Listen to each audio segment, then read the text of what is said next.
Hello and welcome to Talking Points. I'm Dave Kelly, Director of Advanced Media Production at Cal State Long Beach. Today we're going to talk about remote viewing, also known as ESP, or psychic phenomenon. We'll talk about the statistical evidence that proves that remote viewing is scientifically valid. My guest today is Dr. Jessica Utz. Dr. Utz is a professor of statistics at University of California, Irvine. Welcome, Jessica, and thank you for joining us on Talking Points. Thank you for having me, Dave. I'm excited to be here. Well, I know that some of our viewers are already becoming skeptical based on that introduction. And so we're going to hopefully deal with that skepticism in just a moment. We'll get to the evidence and the statistics. But first, I want to define a few terms so that we can propel the conversation forward. Remote viewing is a term that refers literally to remotely viewing objects or vehicles, buildings, etc., even photographs from a distance. We can't view it with our eyes, but we can mentally visualize it. That's where the ESP type of component or psychic phenomenon comes into play. There are three different categories that we're going to be discussing. One is telepathy, one is clairvoyance, and the other is precognition. So what do those terms actually mean? Well, all right, so let's start with remote viewing, distant in space or time. That will be important in defining those other three terms. So let's use an example. Suppose your friend has gone to Europe and you decide one day you're going to tune into where she is. So you tune in and you get a picture of her in a lake in a rowboat with an island in it. Okay, how did you get that? Well, there's three possibilities that we can think of. One is clairvoyance. It's as if you actually hovered over her and could see where she was. The second is telepathy, which is you read her mind, because she knows where she is. And the third is precognition, which means that in the future, she's going to show you a picture of where she was, and you're somehow tuning into your future where you actually get to see where she was. Okay, so when we talk about remote viewing, a lot of people, the skeptics I mentioned at the beginning here, are going to say, well, that's just a magician trick or some sort of parlor game or lucky guesswork. But your statistical analysis proved that it's not lucky guesswork, it's not a parlor game, and it doesn't involve magicians. And I know that there are some limitations, of course, related to remote viewing, but you had the opportunity to get involved in statistical analysis and research in this area. That's right. How did you get involved in it, and why was the statistical analysis required and desired in that case? When I got involved, there was a classified program being done at what was then Stanford Research Institute, became SRI International, and I was on sabbatical at Stanford University, and I happened to meet the directors of that program, and they needed statistical help. Now, why statistical help? Well, because any single incident could be explained away as coincidence or lucky guess, but when you combine evidence, when you do controlled experiments using statistics, you can't explain things away as lucky guesses because we control the probability that things should happen just by chance. So they needed statistical help. I was interested, and so we matched up, and I actually went to work for the program for a year, took a leave of absence. And also the CIA was involved in the research, right, and other intelligence agencies within the US government. That's right. And they ended up using remote viewing for 15 to 20 years. They did. And so they obviously had enough faith in the efficacy of this or of the validity of this to pursue it. And you were providing the statistical analysis for that. That's right. During that time, there were two programs going on. There was a very highly classified program where we were using psychics to spy on our enemies. And there was the research program going on, which had a lower secret classification, and that was going on at SRI International. And that was where I was working as a statistician. So we would bring people in and do controlled experiments to see whether or not it would work statistically.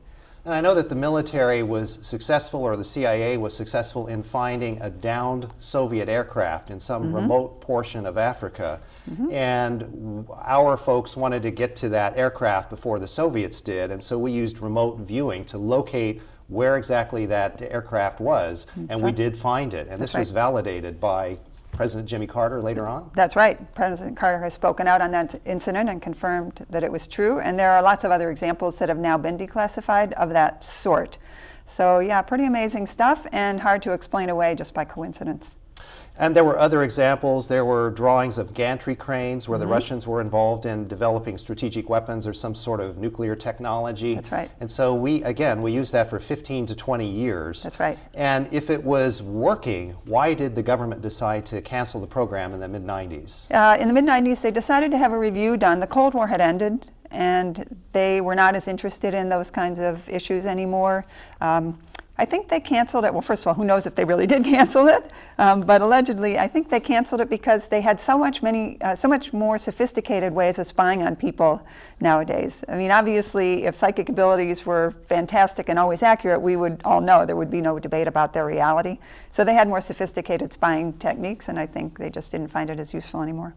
Well, it's interesting that in the mid-90s, in 1995, you were actually America's top expert in terms of being knowledgeable about the statistical research or statistical analysis of remote viewing as it was applied to those intelligence agencies. And you were asked to write a paper for Congress to review because that's when they were considering whether to fund or defund the program. Yeah. And now we're going to get into the statistical proof. Okay. What was the essence of that paper that you wrote for Congress in 1995, and what were the important conclusions that you came to? It was actually a team of two of us, and the other guy was a well-known skeptic.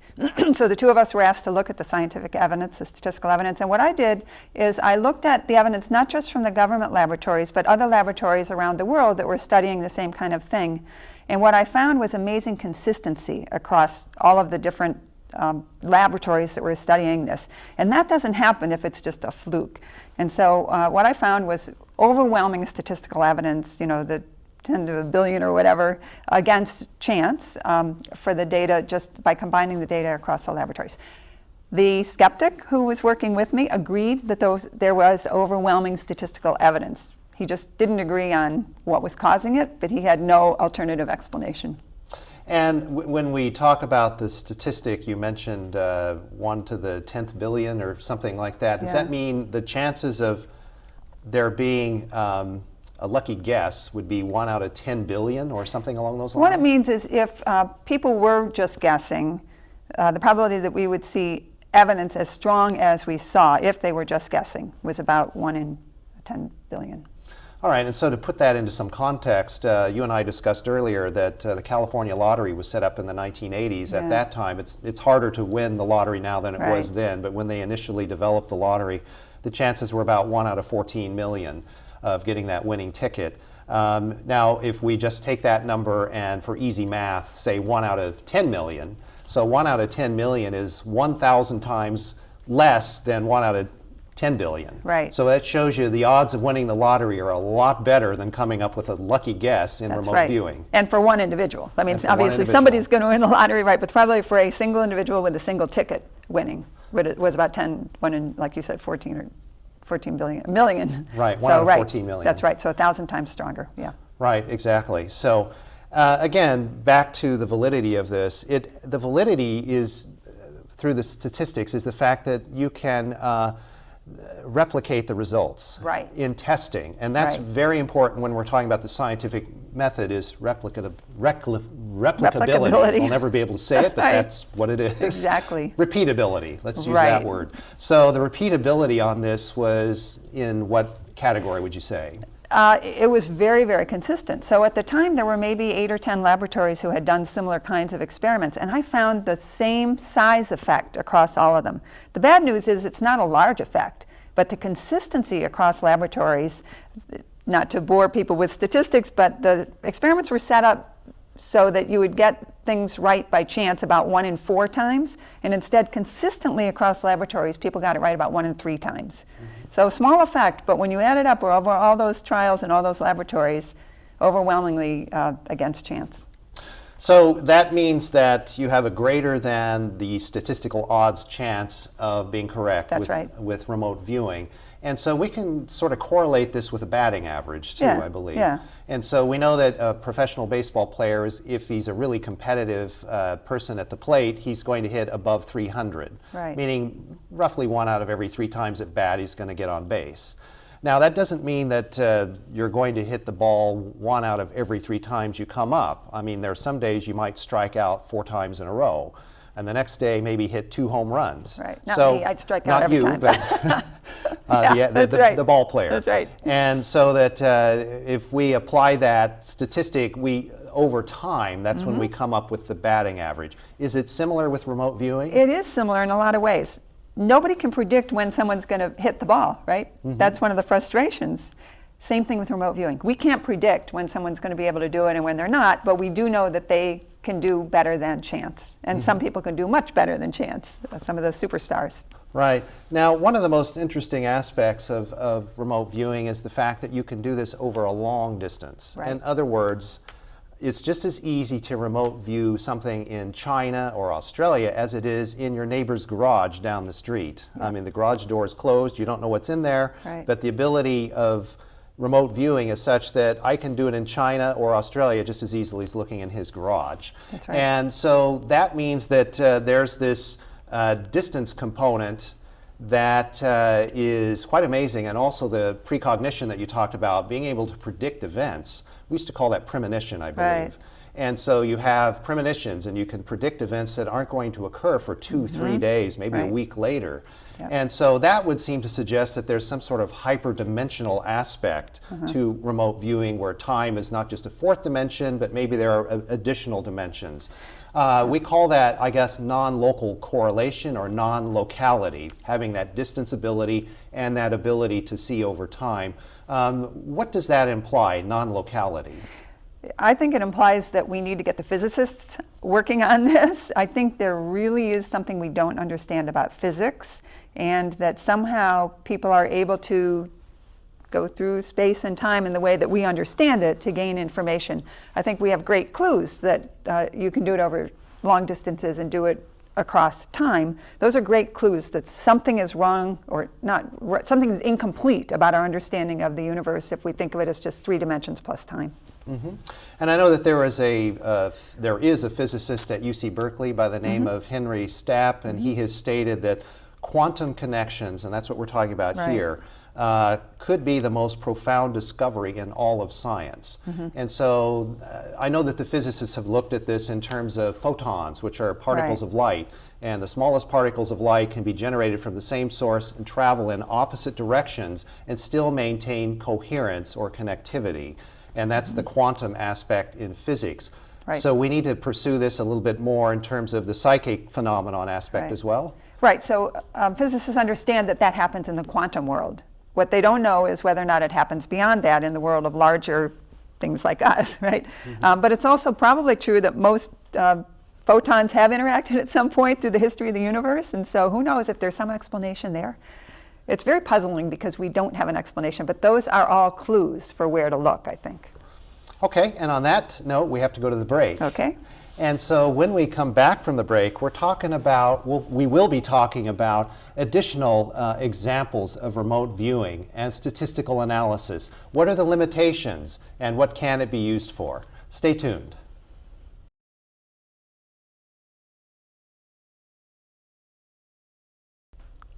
Welcome back to Talking Points. I'm Dave Kelly. My guest today is Dr. Jessica Utz, and we're talking about remote viewing. Now, Jessica, before we went to the break, I said we'd talk about some other examples of remote viewing, which are pretty astounding. And one of them is the fact that they did tests where they took the remote viewers out into submarines and went 500 miles off the coast and went 500 feet below water in the submarine, and they still had the same kinds of results from the remote viewers. Right. So when that kind of phenomenon occurs, how do the skeptics manage to explain that away? They don't. That's what's interesting. They selectively choose evidence, and I wouldn't call them skeptics. A true skeptic would really be trying to figure this out. I'd call them deniers or debunkers. They selectively pick evidence that is easy to pick apart, like some examples where somebody in the room knew the right answer. That you can pick that apart because it's too easy to give subtle clues if someone in the room knows the right answer. But having the submarine down there, and you can't explain that away. And by the way, one of the reasons they did that was they were trying to rule out like electromagnetic waves as the explanation. So they used various ways to block those kinds of waves. That's why I always laugh when I hear people say, well, if it was real, we should be able to detect waves or something coming out of people's heads. No, we know it doesn't work that way. Right, and related to what we talked about before the break, if this is some quantum dynamic that involves multiple dimensions, then the electromagnetic field is not what this is about to begin with. Yep. And shielding, obviously 500 feet below water and in a submarine is pretty good shielding. That's right. But they've also found that other kinds of shielding, using the Faraday cage or something like that, still that doesn't make any difference either. Exactly, yep. Okay, and so when we talk about the work that you were involved with, it's very interesting that you were with the Stanford Research Institute with the individuals that set up the lab. There was Hal Puthoff and Russell Targ who put this together, two physicists who worked with lasers, who were interested in that non-locality aspect of quantum physics that we talked about, where the photons go in separate directions and yet remain in correlation with one another. So they brought in some of the best psychics of the day. One of them was Pat Price. He was a policeman from Burbank who was actually instrumental in locating the getaway vehicle in the Patty Hearst kidnapping back in the 70s. You also had Ingo Swann, one of the foremost psychics, who was an artist from New York. And then there was Joe McMoneagle, who was in the military and was a great sketch artist, but also had some abilities that were identified, and he became a great remote viewer. Now, I know you worked with Ingo Swann, the artist, and with Joe McMoneagle. How did they explain their exceptional abilities, and what kind of people were they? They're, first of all, very interesting, creative people. I never met Pat Price, and I should also say, you know, when you said they brought in some of the best psychics, they never went with people who claimed to be psychics, with very rare exceptions. They wanted people who just were doing other kinds of ordinary things in their lives and able to somehow use this ability. Pat Price contacted them saying he had used these abilities in his police work. But Ingo and Joe are both very good artists, but they couldn't be more different otherwise. Ingo really was an artist by profession, and Joe was a military guy, very hard-nosed military guy. And one difference is Ingo was really not interested in the science. He cooperated in the experiments, but he wasn't that interested. Joe is very much interested in the science and became a member of the scientific team to see if we could try to figure out how this works. But again, they're both creative. They're both able to sketch things very well, and I think that helps in this. Right, and you mentioned in a previous conversation that Joe was on some type of television program where they would ask him to remote view, and you mentioned that he had a secret. What was that secret? That secret was he didn't actually do it in real time. He would do it the night before the TV show, and it would still work. So he would somehow look forward, maybe using precognition, to when they were actually going to select the target during the TV show, and he would sketch it the night before in his hotel room. And that's another amazing example of how precognition works, and with one of the foremost psychics that we knew about at the time. Now, I think we also need to be very careful that we acknowledge that there are a lot of phony psychics out there that are taking advantage of people and charging a lot of money for advice that is not really the kind of thing that we're talking about. So should people be skeptical about psychics that are looking for money for advice? Yes, Dave, I'm really glad you raised that point, because one thing we know is that this is not a very strong ability, or you can't be 100% accurate. We've never found anybody who's 100% accurate, and that there are various ways to con people. Just by reading their body language, by seeing if they're wearing a ring. People come to psychics for three main reasons, career, love, money, and the psychic can easily pick up on that. There are databases now where they can find out a lot about you ahead of time if all they know is your name and your birthday. So yes, buyer beware when it comes to that kind of thing. All right, well, let's talk about psychic ability that people have. Now, in your testing, because you tested a lot of people, do all of us have this capacity? Some obviously have it in much greater quantity than others, and I would suggest maybe it's a special talent, like exceptional musical talent or exceptional athletic talent. We already talked about Major League Baseball players, but we could talk about exceptional musicians and artists and so on. So do we all have it? Do some have it a lot more than others? Is it trainable? And you mentioned, I think at one point, that it's a lot easier to find them, great remote viewers, than to train them. What did you mean by that? It is hard to train people. I think people there is a spectrum of ability, I think, just like you mentioned music, that sort of thing, or art. I think there is a spectrum of ability. Everybody can be trained to do it a little bit better by learning to quiet their mind and get rid of the noise or the chatter that's always going on. But beyond that, there just seems to be a natural ability that some people have and others don't, or a spectrum. Most of the laboratories outside the government just took volunteers. And those people seem to be able to do it to some extent, not as well as people like Joe McMoneagle. But another interesting area of research has been to compare people who believe and people who don't believe that it's possible. And it's called the sheep-goat effect. Studies have shown that people who believe tend to do better than chance, and people that don't believe, they don't just do chance, they do worse than chance. So it's like they're using their psychic abilities to sabotage their results. I find that a really fascinating area of research. But in general, I think it is distributed as an ability, so some have a lot, some have a little. Mm-hmm. Okay, and so in the event that one is identified as a talented remote viewer and has some artistic ability. Mm-hmm. Now, we talked about Ingo Swann being an artist from New York. He had sketching ability. Joe McMoneagle, the other gentleman you talked about who was doing the TV show, who came up with the answers the night before, or the images the night before, he was also a great sketch artist. So having that ability to sketch is helpful because it helps to make the images more clear for judging purposes, because all of these images are judged to determine whether they're accurate or not. But if someone does have artistic, creative ability and also has a vivid imagination, is it possible that that imagination and that creativity can actually get in the way of receiving that pure image?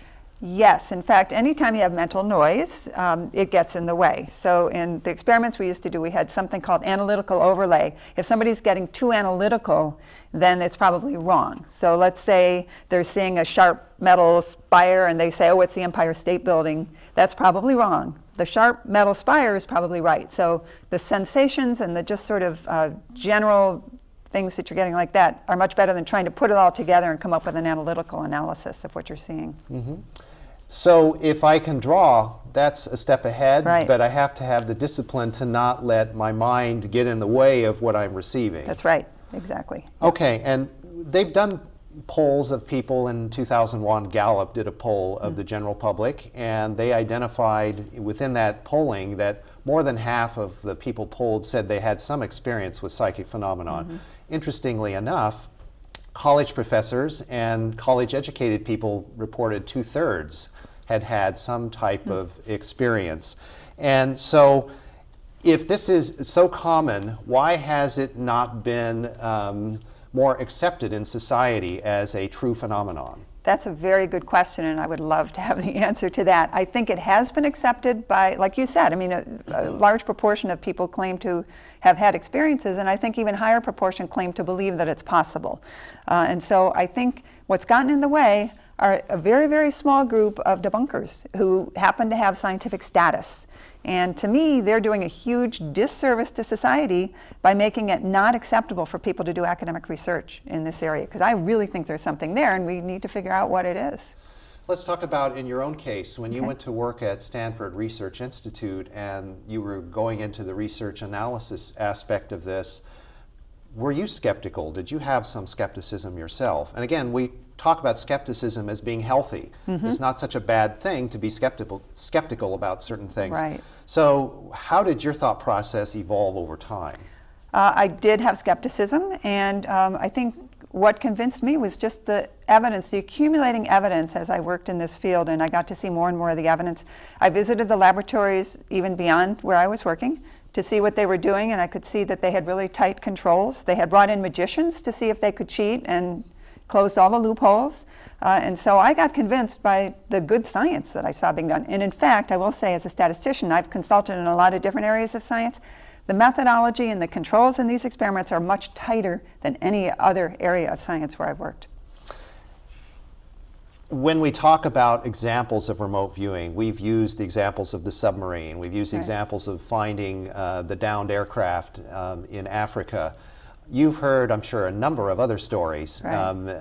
Is there a place where people can find out about these amazing stories that are scientifically validated? There are various places. So Ed May, he's a physicist. He's the person who took over the program after Hal and Russ left it. He's just written a couple of books about the history of this, what was called the Stargate program at the time. So if you look up Edwin May on Amazon, you'll find his books. That's really good.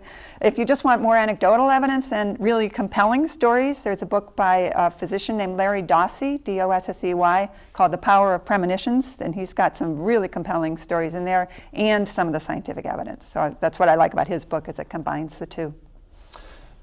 As you've worked with academic colleagues over the years, and we do find skeptics among academics, have you been received with the appropriate level of professional acceptance because of this work? Because, you know, a lot of people do think this work is a little on the edge. Right. Or are there still some academics that need to get with the program in this area? There are definitely academics that need to get with the program, but from my own personal experience as a statistician, I have to say the statisticians are a really wonderful, nice community. They don't tend to backbite each other. So I think the fact that I've just been looking at statistical evidence is better than if I were actually doing experiments, and in terms of my colleagues' attitudes. So I think, you know, as a statistician, it's acceptable to look at data. That's what we do. And so I haven't had as much trouble as I would, I think, if I were a psychologist trying to do my own experiments.